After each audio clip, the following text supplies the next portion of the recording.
nuestras empresas. Yo soy Fernando Arispe y hoy les presentaremos un programa que está dedicado a uno de los productos tradicionales más importantes en nuestro país, el textil. En este programa nos encontraremos con especialistas que están dedicando su vida a la producción, estudio y revalorización de los textiles andinos bolivianos.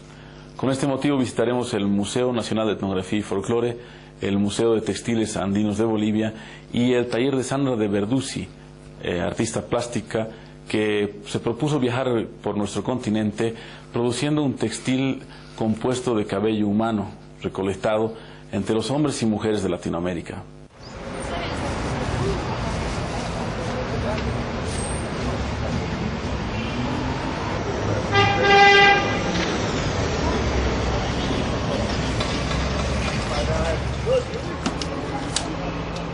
Mi nombre es Milton Eizaguirre Morales, soy curador de bienes orgánicos del Museo Nacional de Etnografía y Folclore.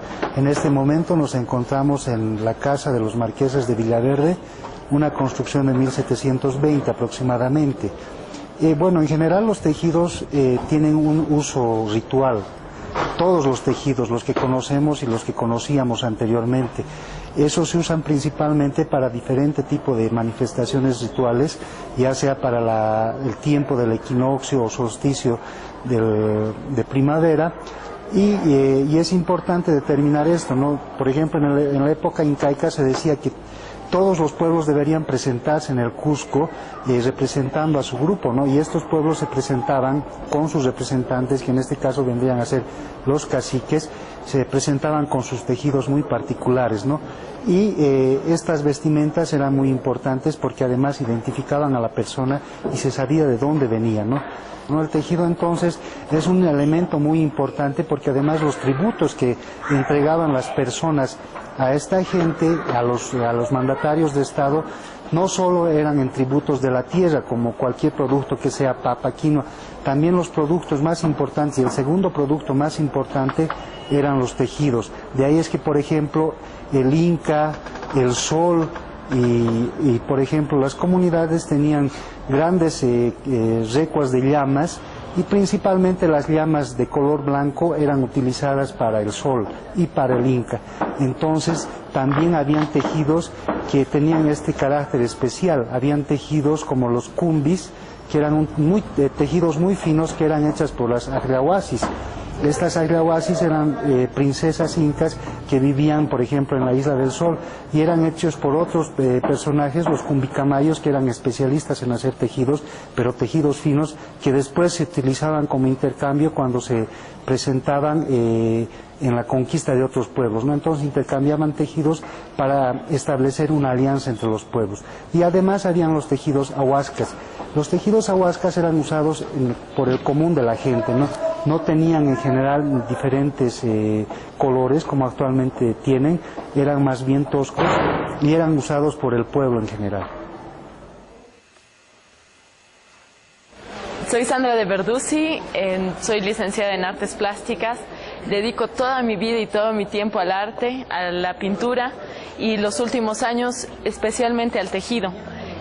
Tejido en distintas técnicas, desde el tapiz hasta el telar horizontal, telar de cintura, y estoy investigando sobre las técnicas textiles andinas y prehispánicas. Lo que yo hago es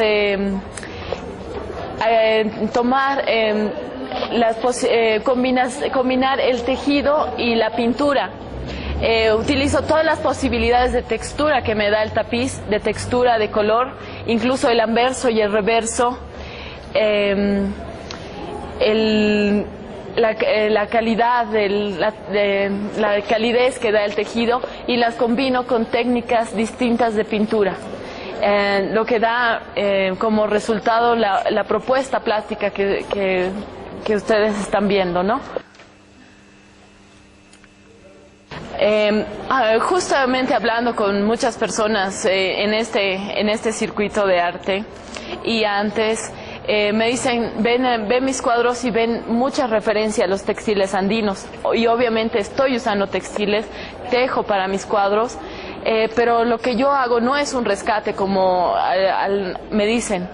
Lo que yo hago es contextualizar mi trabajo en medio de una cultura que se ha alimentado y ha vivido del tejido desde épocas inmemoriales.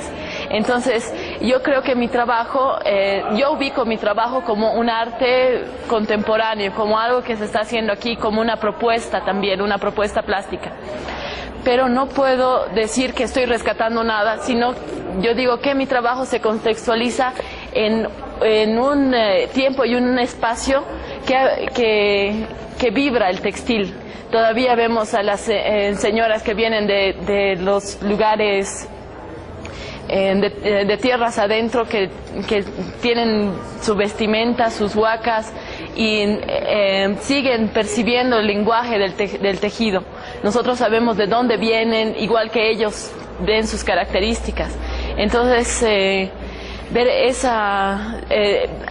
todavía se percibe esa sensibilidad en los tejidos en nuestro país y en nuestras tierras andinas, ¿no? Entonces, es eso lo que yo creo que el tejido es parte del arte contemporáneo. Ustedes saben que el textil en los Andes bolivianos, particularmente en lo que hoy es Bolivia, puede llamarse un arte mayor. Podemos recordar culturas muy antiguas como los Paracas y otras más que están junto a las costas del Pacífico, en la actual República del Perú, que ya nos muestran grandes logros en el tejido. Una importancia magnífica que nos va a llegar a hacer pensar y a definir a muchos investigadores que las culturas de los Andes son culturas del tejido. Pareciera ser de que la influencia de nuevas culturas, como la que nos trae, por ejemplo, el, entre comillas, descubrimiento de América, o lo que produce en Bolivia, particularmente 1825 con la independencia, un nuevo cambio de sociedades, formas, culturas, hubiera anulado ciertas prácticas o ciertas expresiones. Puede ser que se dé esto en algunos elementos, pero en el tejido no se da. El tejido se mantiene. Son más de 3000 años que el tejido todavía está presente en todas las circunstancias de la vida del hombre y de la mujer en los Andes. Es el aguayo de la mujer el que en algunas circunstancias le sirve para llevar al bebé en la espalda, para cargar todo el futuro que tiene por delante y también el pasado, ¿no? También le sirve como cobertor y lo más importante, al igual que un poncho masculino o un uncu, que todavía se utiliza en algunas regiones, piezas que tienen mucho más de 1500 años de data, todavía se utilizan. Y lo más importante es que les permiten a estos hombres y a estas mujeres emblematizar su identidad.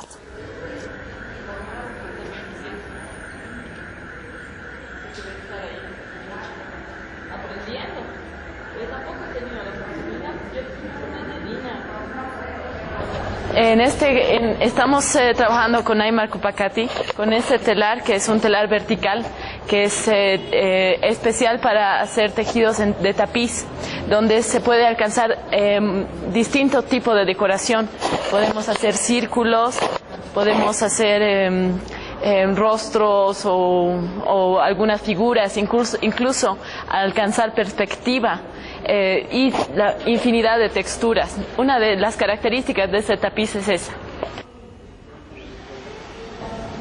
Me llamo Aymar Cupacati y estamos en la Chihuiña, creo que se llama por San Miguel, La Paz.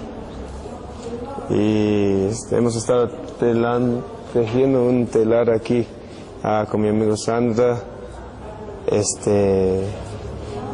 Mi historia con lo tejido es que aprendí de mi abuela, quien es aymara, del lago Titicaca.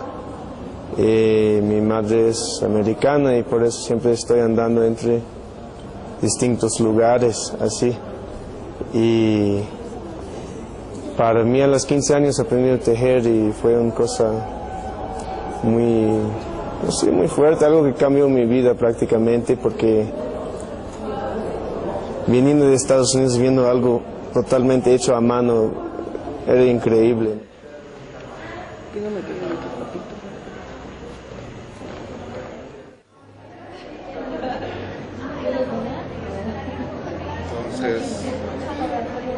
esa es la historieta. Y los convocaré a los cuates de la comunidad, entonces, para que haya... El cabello es parte de nuestro cuerpo y tiene mucha fuerza. Además, el cabello es una fibra que se ha usado antiguamente también para los tejidos rituales. Si todo va bien, las exposiciones con mis obras y las de Aymar van a estar en otros países, donde vamos a también pedir a las personas que se hagan una trenza en su pelo y las ponemos en el tapiz. Y ahí se va a Guatemala. Y vamos a ver, de Guatemala de alguna manera el telar tiene que llegar a Estados Unidos para que lo pueda terminarlo. Espero ahí encontrar pelo teñido azul, rosada, así. O sea, hay gente que tiene sus colores muy fuera del ordinario de cómo ve el cabello. Y así. Es interesante, ¿no? Porque es también ese aspecto interactivo de que gente ve que estás tejiendo y de pronto tú le preguntas para un pedazo, digamos, de su cuerpo, que es su pelo, y eso entra al telar. Y es una manera de como traer la gente, no sé, para que salgan de ahí con un poco menos pelo, un poco más pensamiento, algo así, que han visto algo interesante fuera del común, algo así.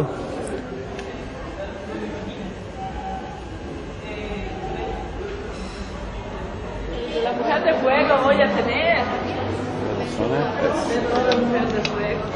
De cerca. Este es pelo virgen. Ya, no te puedo dar. Nosotros teñimos con tintes naturales que provienen de la tierra. O sea, llamamos naturales porque provienen de la tierra. Por ejemplo, es el airampo. ¿Qué consigues? Con los naranjas y colores fucsias. Esta se llama la cochinilla, y de acuerdo a la preparación que hagas y la lana también que uses, se adquiere colores de rojo, muy, muy brillantes. Se tiñe en vellón o la lana ya hilada. Y aquí tengo unas muestras de teñido con añil, por ejemplo. El añil es muy difícil de conseguir. Y dan colores azules, como ven acá. Uno reconoce los tintes naturales por el olor que tienen. Y además el proceso es muy distinto, ¿no? Porque los colores, cuando tiñes con tintes naturales, con plantas, están vivos. Para teñir, una de las partes más importantes es el mordiente. Se puede usar distintos tipos de materiales para teñir, como ácidos. Yo creo que el tinte es una alquimia, y la parte más importante es el mordiente, porque depende del mordiente y del tiempo qué colores vas a obtener. El millu es un mineral que le quita la grasa a la lana, y eso permite que se fijen mejor los colores. El millu se usa generalmente para los colores claros, amarillos, cafés, como estos.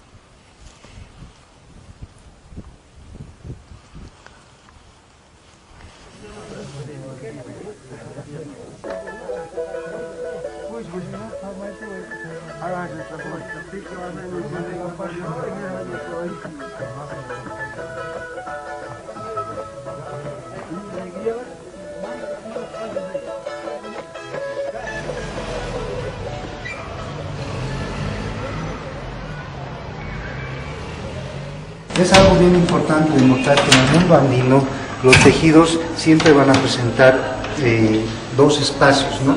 Un espacio que es la cara y el otro la espalda, pero este conjunto es diferente siempre normalmente a la forma de vestir que nosotros tenemos, porque cuando nosotros hacemos una ropa para usarla siempre va a tener una cara, pero en este caso los tejidos tienen dos caras, dos disposiciones. Y algo bien importante que hacen las tejedoras al elaborar un tejido es que tienen una abstracción completa, ¿no? Porque cuando comienzan a tejer algo, siempre ven un lado, pero el otro lado no lo están viendo, pero lo están imaginando y lo están conceptualizando a partir de lo que están viendo por delante, ¿no? Y otra cosa, ¿no? Por ejemplo, los tejidos de mujer, en este caso, este Atsu, tiene dos elementos que lo van representando y que son diferentes, ¿no? Esta pieza que va por debajo y esta por encima, ¿no?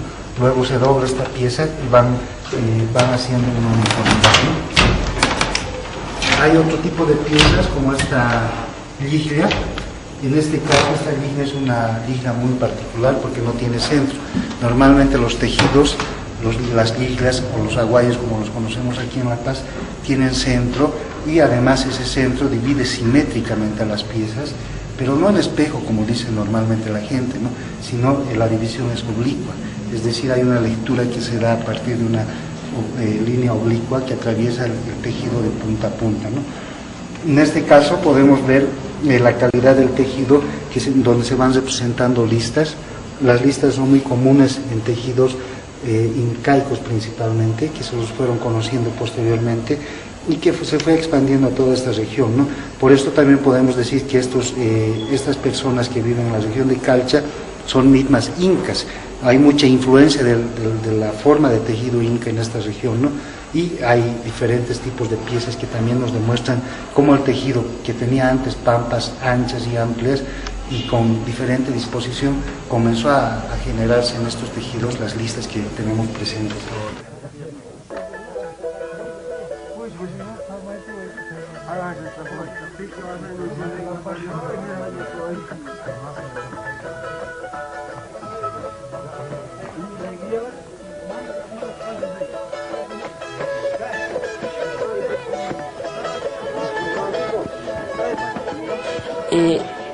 La situación económica obliga a los pueblos a intercambiar. Se van a cambiar chuspas, las bolsas de coca, por ovillos de lana sintética, se van a cambiar ponchos por ovillos de lana sintética, por cantidades determinadas de anilinas, se va a cambiar por chompas de fibra sintética, pantalones, polleras, camisas. ¿En qué afán? En el afán de dejar de ser indio y entrar a esa modernidad que está exigiéndote que vengas desde las ciudades. La Paz, Cochabamba, Santa Cruz son ciudades que exigen. ¿Y cuál es el precio para entrar a la ciudad de los laimes, jucumanis, cacachaques? Es dejar el apsu, la almilla, el poncho, y es vestir el pantalón, los jeans, las poleras, las gorras tipo Coca-Cola, esas gorras de béisbol. Esas son las gorras que nos han quitado de los ojos los sombreros, los luchus y tantos otros distintivos cefálicos que podíamos haber mantenido, ¿no? Bueno, a principios de la década del 70, cuando Machu Picchu, Cusco, es decir, todo el Perú está saturado de turistas. Entonces, los mayoristas que manejan estos grandes grupos de visitantes empiezan a buscar nuevos destinos y se descubre Bolivia. Es decir, lugares intactos que todavía pueden mostrarlo muy exótico a los turistas. Y entramos al mercado los bolivianos y empezamos a estar presentes en las ofertas turísticas. Y obviamente uno de los elementos que va a caracterizar esta oferta va a ser el tejido, la artesanía que es tan variada y tan rica. Y en esta artesanía va a destacar mucho el tejido, ¿no? Entonces, algunos tejidos como los del sur de Potosí, los de Calcha, van a tener un lugar bastante similar al que tienen los tejidos antiguos del antiguo Irán. Esas alfombras persas tienen un alto grado de densidad de hilos por centímetro cuadrado y los tejidos bolivianos no se quedaban atrás. La única diferencia que existía era los precios más baratos de los bolivianos y que no se los conocía mucho en el mercado, pero poco a poco se los va conociendo. En este inicio, especialmente en la década del 70, hay muchos norteamericanos que se dedican a comprar tejidos y llevarlos a exponerlos en Estados Unidos. Y Estados Unidos empieza a abrirse como mercado y a comprar estos tejidos. Y de los tejidos corrientes que podríamos llamar artesanales, que son, entendiendo corrientes como los tejidos que todavía se tejían en el entonces, se da un salto a los tejidos antiguos, ¿no? Consideraremos antiguos los del 19, los coloniales y también los prehispánicos. Entonces hay un empiezo de perder, yo diría, joyas de arte. Posteriormente este mercado se amplía, se vende mucho más y no está mal que se venda. Es decir, son pequeños embajadores que nos están mostrando la valía de los pueblos andinos bolivianos. Lo malo es que nuestro Estado, y no solo el Estado, tampoco podemos echarle la culpa al Estado nada más, nosotras, bolivianos y bolivianas, nos preocupemos de mantener estos elementos culturales para nosotros, para recrear nosotros nuestro sentido artístico muy boliviano, y también para que podamos traer a las jóvenes generaciones a conocer, valorizar y entender de que realmente es una riqueza plástica muy importante.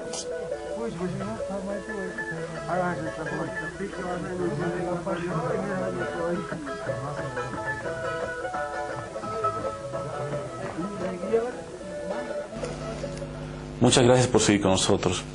Como pudimos ver en este programa, el textil boliviano es uno de los productos tradicionales más cotizados en el extranjero, un producto que se encuentra entre el objeto utilitario y la obra de arte. No se olviden comunicarse con nosotros para cualquier duda respecto al programa o su contenido. Nuestro teléfono es el 772-31324, nuestro correo electrónico producción@nuestrasempresas.com y nuestra casilla en La Paz, la número 1045. Por otro lado, y antes de despedirnos, queremos agradecer por las cartas enviadas a nuestro programa. Estaremos muy pronto junto a ustedes. Muchas gracias y hasta la próxima semana.